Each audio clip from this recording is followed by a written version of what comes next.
From the time I was young, my biggest dream was always to have a happy family of my own and to become a father one day. I know that for some people this might sound cliche or perhaps even a bit old-fashioned, but for me, it was something deeply rooted in my heart. Growing up, I was fortunate enough to be raised by two incredible parents who had a relationship that I can only describe as truly special. My parents' relationship was a beacon of love and stability and something that I admired and aspired to emulate. They met in high school, and even from those early days, it was clear to everyone that they were meant for each other.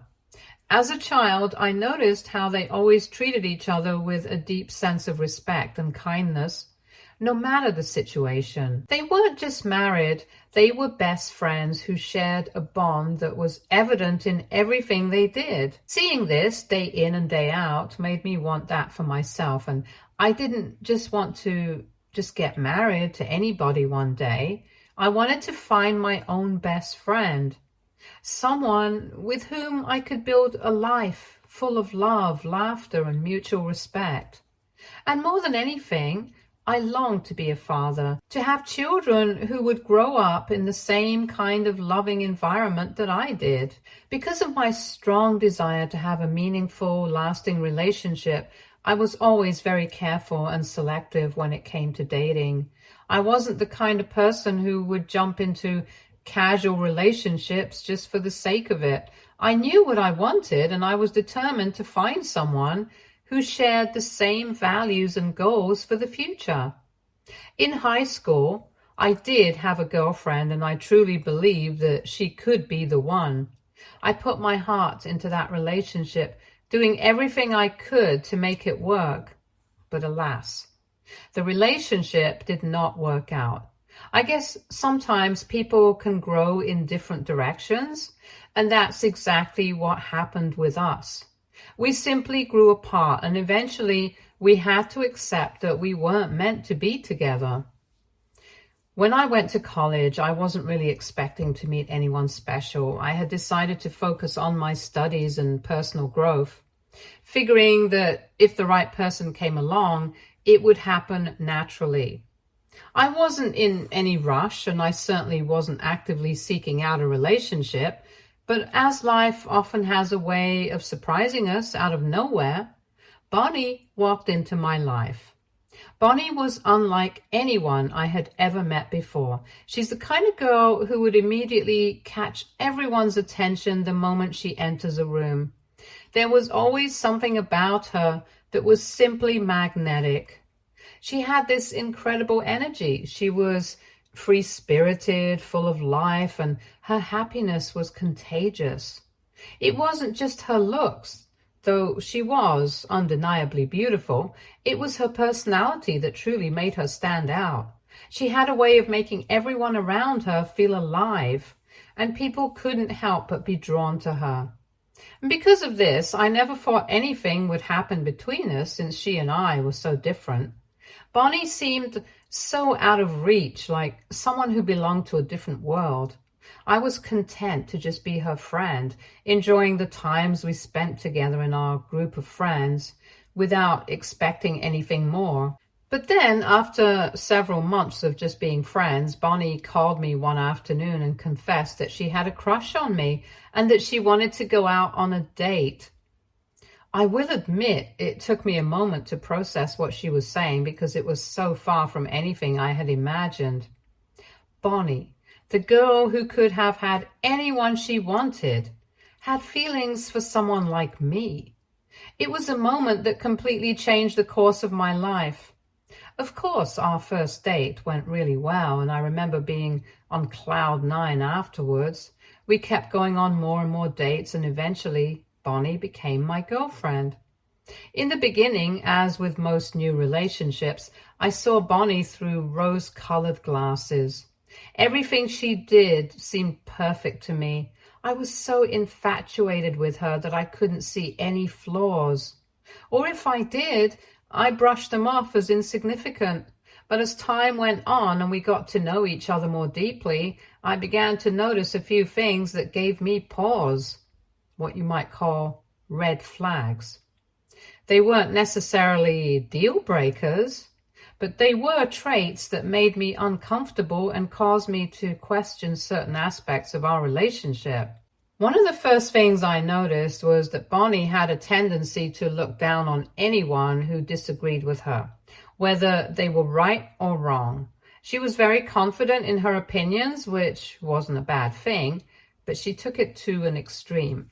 If someone had a different perspective and chose to voice it, Bonnie would immediately get defensive.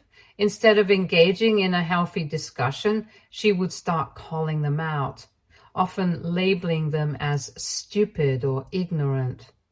This trait made social situations with her quite tense at times. I still remember so many of my friends getting uncomfortable with the way Bonnie behaved towards them. Another thing that became increasingly apparent was her mood swings. Bonnie's moods could change in the blink of an eye, and these shifts were often extreme. There were days when she was full of energy, ready to take on the world. She would ask me to skip classes and go out partying with her, sometimes with people we barely knew. And during these parties, she would do things that were frankly outrageous, things that left me feeling uneasy. But then out of nowhere, her mood would shift completely. She would become withdrawn and distant and ask me to take her back home. She would then lock herself in her room for days without any explanation. These emotional ups and downs were hard for me to navigate.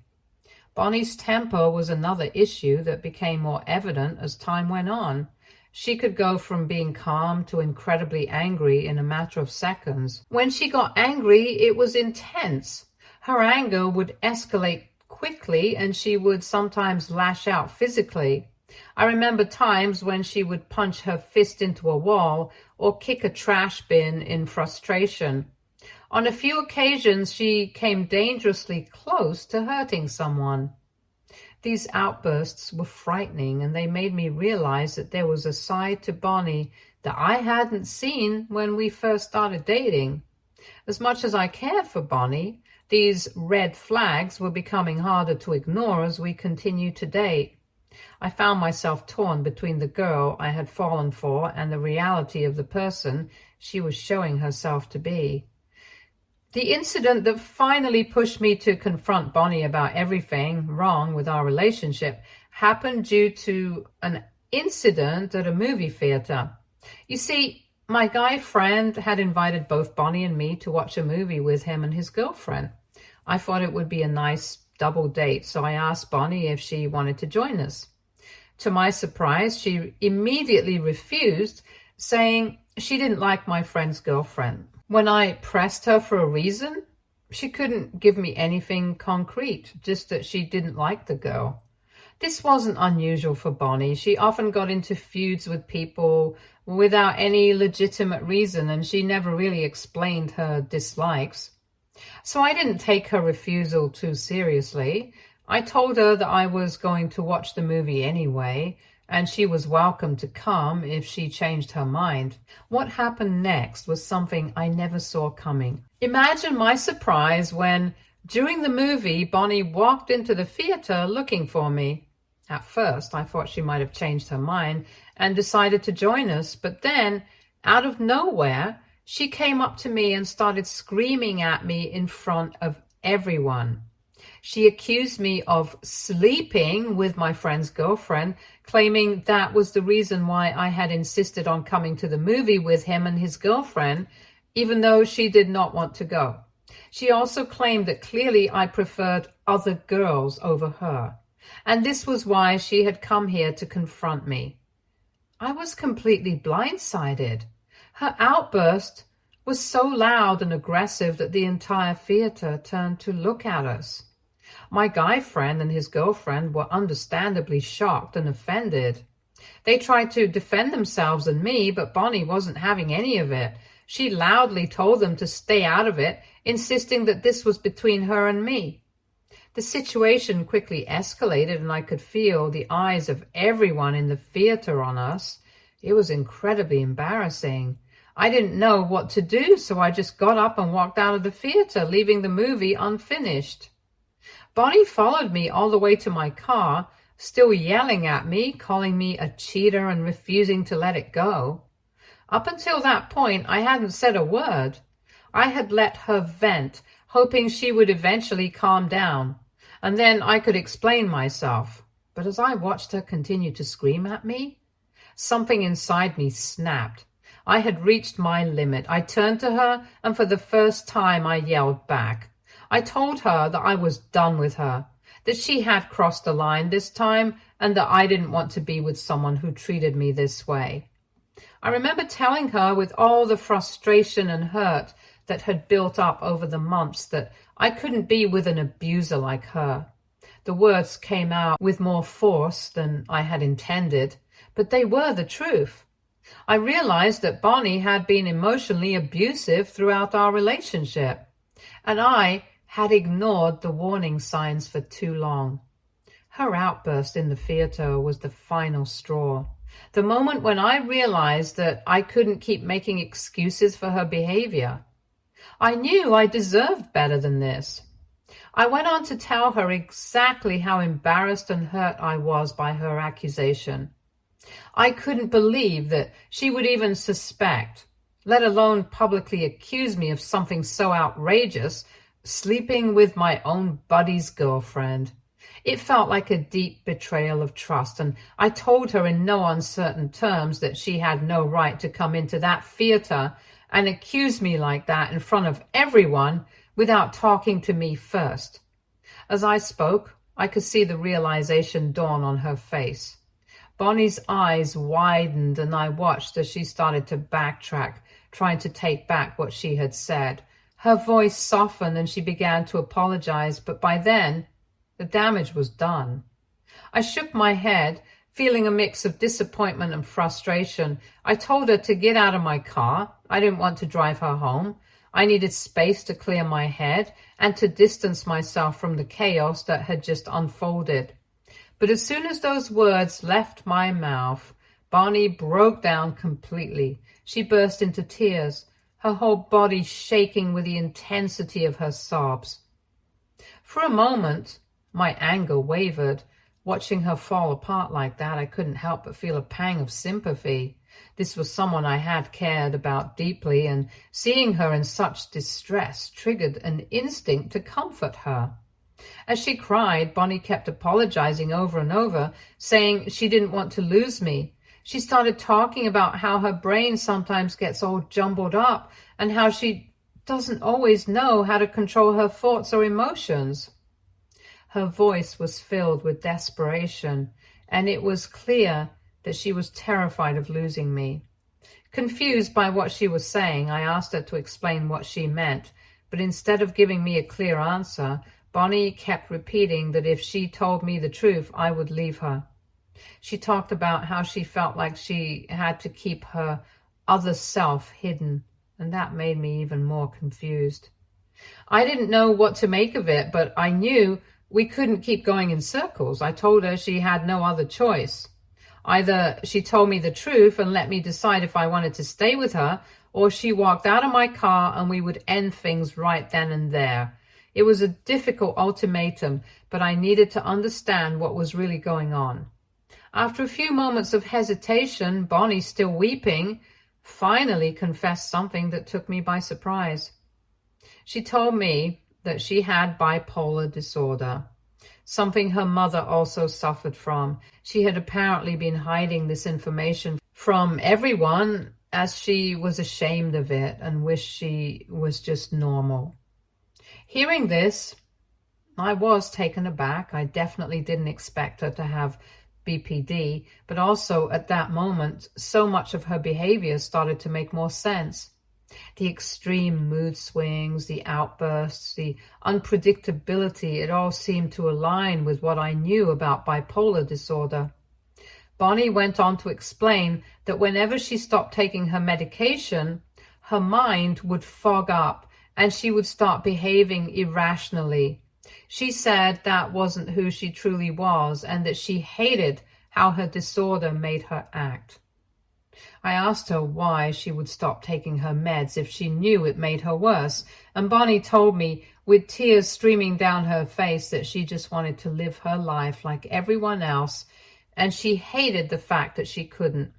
She would get tired of feeling sick, tired of the side effects, tired of the constant reminder that she had to depend on medication just to function. Her words were filled with pain and frustration, and as I looked into her eyes, I could see how much she was struggling. It broke my heart a little to see her like this, to realize how much she had been silently battling. At that moment, I felt a mix of emotions, sympathy, sadness, and a deep sense of conflict. On one hand, I now understood that her behavior wasn't entirely within her control, that it was part of a larger struggle she was dealing with. But on the other hand, I couldn't ignore how her actions had affected me, how difficult it had been to be on the receiving end of her outbursts and erratic behavior. Although I was also young, I already knew that loving someone with a mental health condition like bipolar disorder required a lot of understanding, patience, and commitment, and I wasn't sure if I was ready for that. However, I realized that I loved Bonnie and couldn't just walk away without at least trying to make things work. Despite everything, there was a deep connection between us, and I didn't want to throw it away without giving her and us a chance to improve. So we sat down and had a serious discussion about what needed to change for our relationship to continue. I told her that the only way we could move forward was if she committed to seeing a therapist who specialized in bipolar disorder so that she could learn to better manage her emotions and behavior. I also emphasized that she needed to take her medication consistently without any more lapses. The conversation wasn't easy. It was emotional and raw. Bonnie could see how serious I was, and I could tell she was scared of losing me. But to her credit, she understood where I was coming from and promised to do whatever it took to get better for us. I made it clear that this was her last chance. Over the next few months, Bonnie kept her word. She began seeing a therapist who helped her navigate the complexities of living with bipolar disorder. She also made sure to take her medication consistently, recognizing that it was essential for her well-being and for our relationship. It wasn't a smooth or easy journey by any means. There were still tough days for us, but gradually, Bonnie started to learn how to manage her feelings more effectively and to be kinder to herself. As Bonnie made progress in therapy and began to stabilize emotionally, our relationship improved significantly. There were things that she had always held back before, but now she started to let me in. The more she opened up, the closer we became, and our relationship got deeper and more meaningful. When we graduated college, it felt like the natural next step for Bonnie and me to move in together. We were committed to each other and knew that this was what we wanted for our future.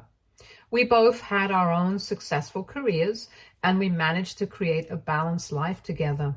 We were diligent about saving and investing our money, with the goal of eventually buying our own house and getting married. It felt like life was on track. We were building something solid and meaningful together. Then one day, Bonnie discovered that she was pregnant. This news took me by surprise. I hadn't really thought about becoming a father just yet, but after taking some time to process the news, I found myself feeling okay with it. We were both earning well, and I knew that we could afford to take care of a baby. More than that, I started to embrace the idea of starting a family with Bonnie. It felt like another step forward in our journey together. But Bonnie didn't feel the same way. She was deeply conflicted about the pregnancy. She even broke down in front of me and confessed that she wanted to terminate the pregnancy. As much as I was excited about the idea of having a child, I believed that it was ultimately up to her to decide what to do with her body. I was upset, of course. I had already started to picture our future with a baby, but I knew I had to support Bonnie no matter how much it hurt. I told her that I would stand by her decision, whatever it was. We scheduled an appointment at a clinic for the procedure, and I tried to be as supportive as possible, even though I was hurting inside. However, when the day of the appointment arrived, Bonnie decided not to go at the last minute. She was overwhelmed with guilt and confusion. She told me that she thought of getting rid of the baby was too much for her to bear. I did my best to console her, holding her as she cried and reassuring her that if she decided to have the baby, I would do everything in my power to be the best father I could be. I promised to be an equal partner in parenting, to share the responsibilities and to ensure that she didn't feel burdened by it. In the end, she agreed to go through with the pregnancy. Bonnie's pregnancy journey was anything but easy. She was overwhelmed with fear and anxiety, constantly worried about losing our baby because of her BPD. This is why she stopped taking her medications, as she believed it could affect the baby. As a result, her mood swings became more intense during her pregnancy. Her anger flared up frequently, and she was generally very difficult to live with during that time. There were days when it felt like we were back to square one, dealing with the same challenges we had faced before she started therapy. But I had made a promise to her that I would never leave, and I was determined to stick by those words no matter how tough things got. During the 4th month of her pregnancy, Bonnie confided in me about the nightmares she was having frequently. She was terrified that I would leave her to raise our baby alone, especially since we weren't legally tied together by marriage. Hearing this broke my heart because it was the furthest thing from the truth. To ease her fears, I immediately went out and bought a ring. I proposed to Bonnie that very week, letting her know that I was all in and I was here to stay. Our wedding happened quite quickly after that, but it was a beautiful, intimate ceremony. Both sides of our family were present and were thrilled for us.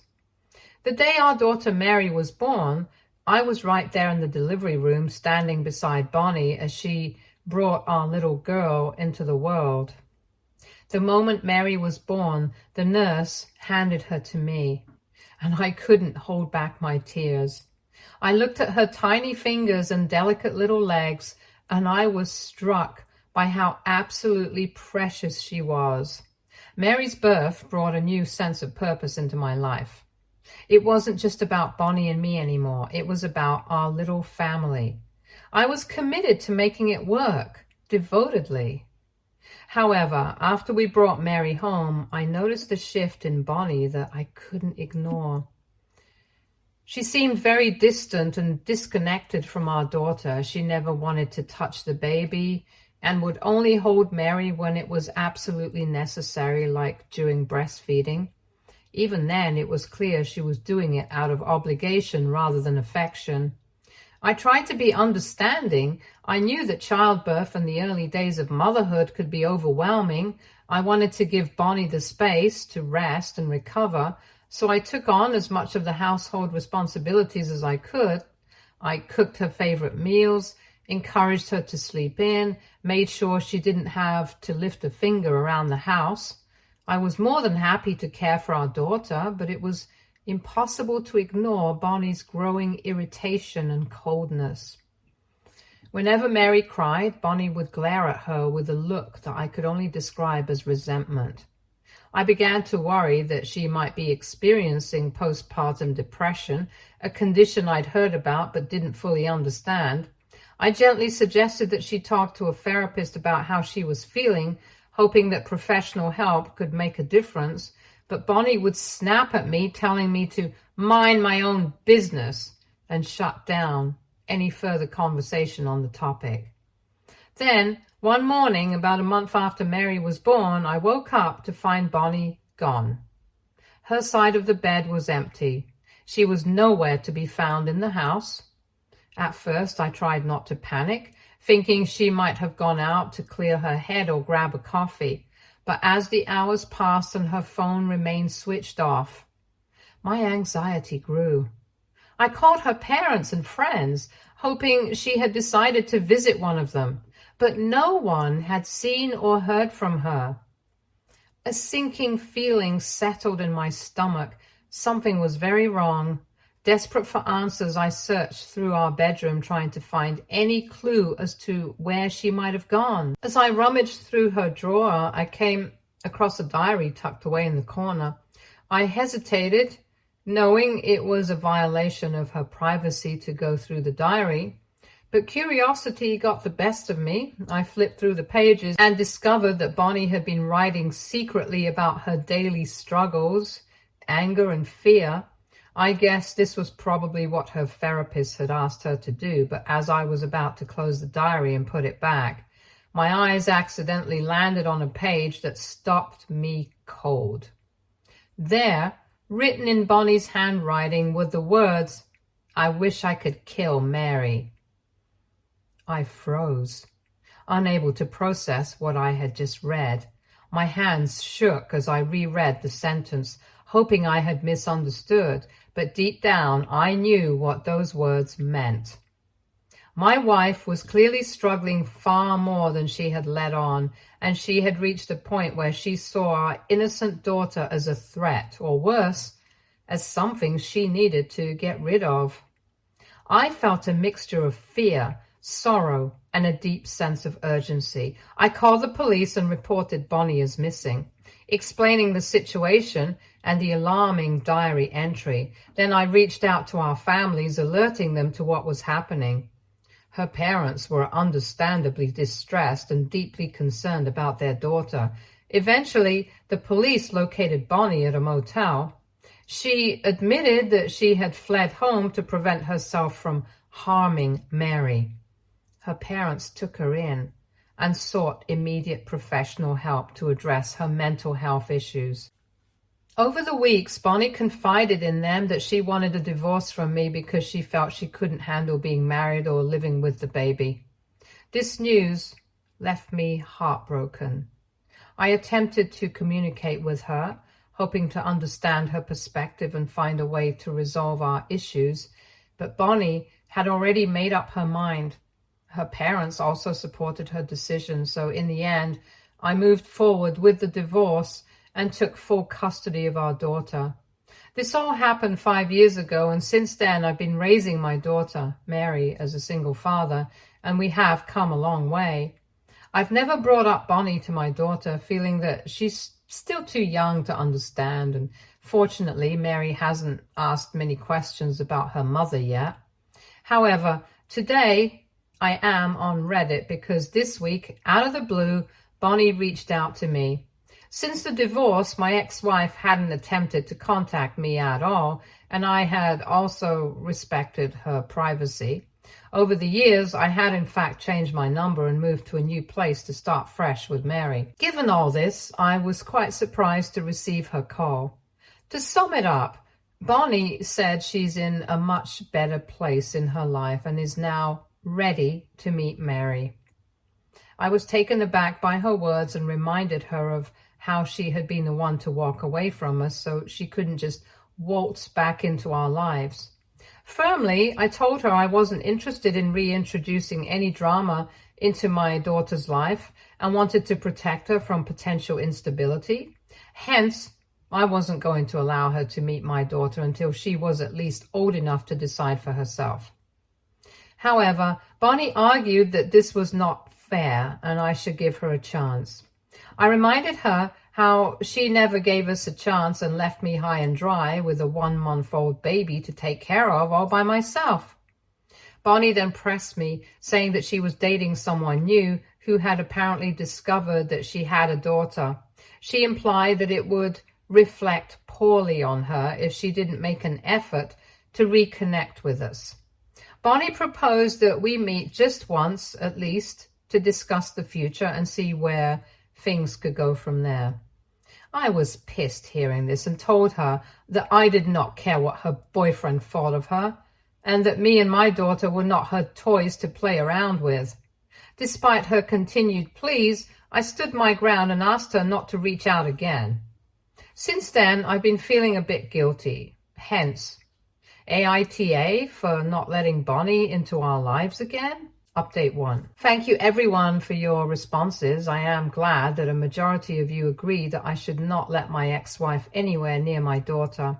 I definitely made the right call.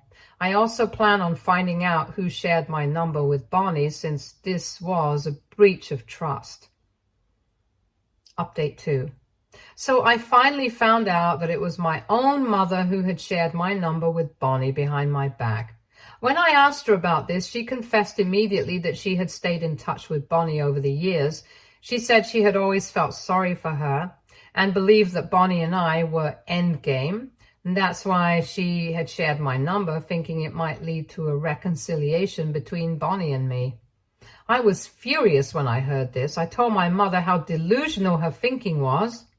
I reminded her of the countless nights I had spent alone, struggling to take care of my daughter without any support.